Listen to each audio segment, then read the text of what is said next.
My name is Nova Awachango. I'm 24 years old. I have sickle cell disease. When I first discovered as young, as a kid, I don't even remember at what age. Yeah, how it made me feel.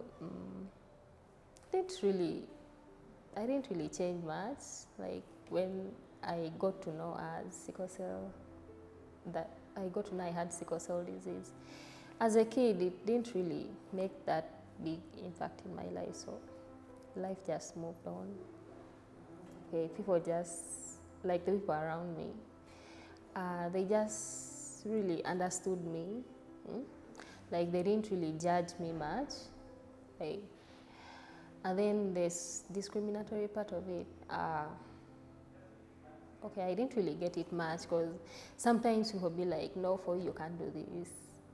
They won't even let me try. At least let me try, and I'd be like, no, I can't do it myself. Let me experience it myself. I remember as that we were still kids, Sunday school, so we had to dance. We had the performance. Then teacher was like, no, for you can't. I mean, they were just simple dances. I could do it, but she's like, you can't. Even if I'd tried, I didn't really do it. I felt bad. My worst episode happened last year, November. It really put me down like for weeks.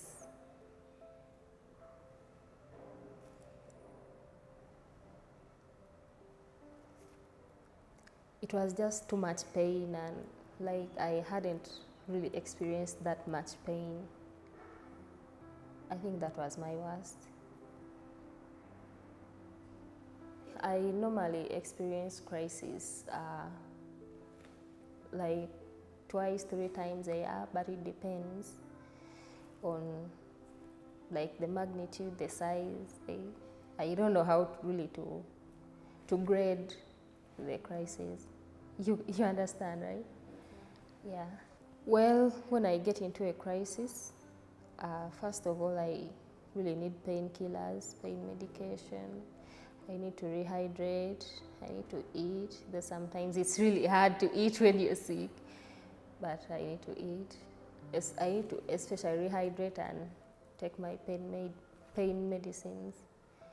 Well, yeah. Personally, I prefer home care. Yeah, though sometimes I go to the hospital. Like my recent crisis, I tried home care, but then I had to go to the hospital because the pain was too much, and the painkillers I had at home were, let me say, not working out for me. So I had to go to the hospital, but it was still the same. The morphine they gave me wasn't working. I don't know why. All the pain meds they gave me were not working. So I had to come back home because, well, I don't really like being treated from the hospital. Sometimes they judge you, they call you a drug addict because you're asking for more and more painkillers. So my last crisis was triggered because it was an infection. I got malaria and typhoid. Honestly, I don't know how, because I was taking my anti-malarials very well, like every month I usually take, but I don't know, I got malaria, then typhoid. That really put me down. I stay with my parents and my siblings. They really encourage me to take my drugs. When it's cold, they'd be like, you're not wearing anything warm, stuff like that. But then they also understand me. They don't really judge me or push me really so hard that I wouldn't feel supported. Yeah, they really understand me. My normal day these days is I wake up, do the chores, Since I'm not working as yet, I just wake up, do the chores, eat, play with the kids at home. Yeah, and then I love singing. I love singing and watching cartoon with the kids. Sometimes I make bracelets. I help my sisters with makeup. I like helping them with makeup. They'd be like, come and draw my eyebrows, come and do this. I just find pleasure in doing those things. My normal day these days is I wake up, do the chores.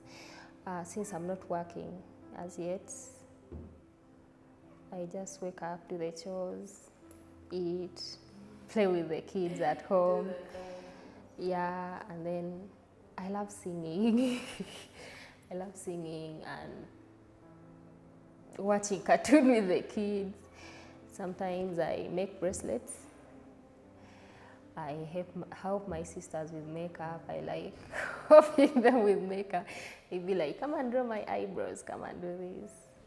I just find pleasure in doing those things. Yeah. But then when I'm working, I just wake up very early, go to work, maybe come back, cook. Yeah. Like when I've really pushed myself so hard and I really feel I'm going to have a crisis. Like that happens when maybe I do something new, I overdo something, or that stresses me, like physically, then I would take painkillers. Yeah, just in case. Because sometimes the pain wakes you up in the night. So before I sleep, I take painkillers. But during the day, I have to keep hydrated. I have to make sure I don't starve. Yeah, that's what I really do.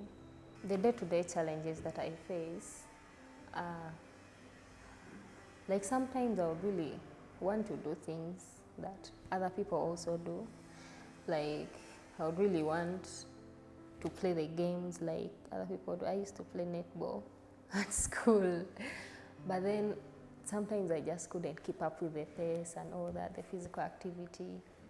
And when I'm watching my sister play basketball, I really feel like playing, but then sometimes I can't keep up.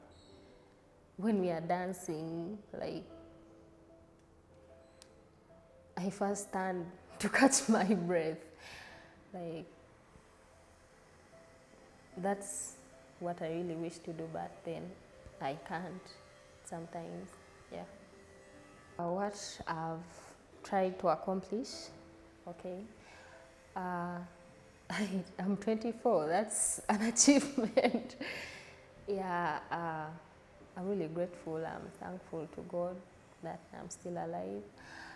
People say I really couldn't make it past 6 years, past 10, past 15, plus 20, but I'm here.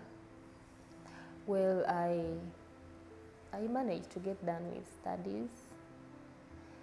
I managed to attain a diploma in clinical medicine and community health. I still hope to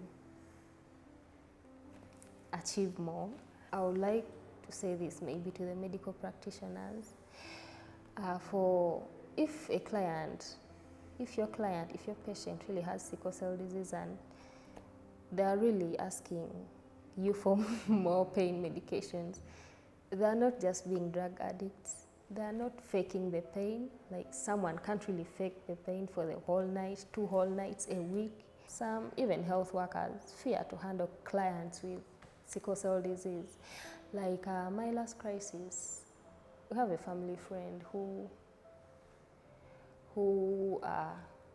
is a clinician as well. So when we called her to tell her I was sick and we needed her help, she was like, no, stuff like that.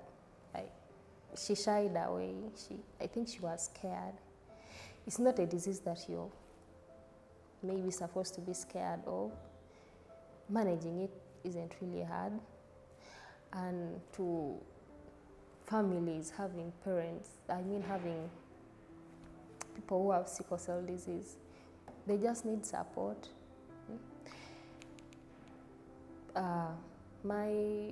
There's a crisis as feeling really pain, but when everyone came out and they just held hands with me and prayed with me, I really felt I was not alone.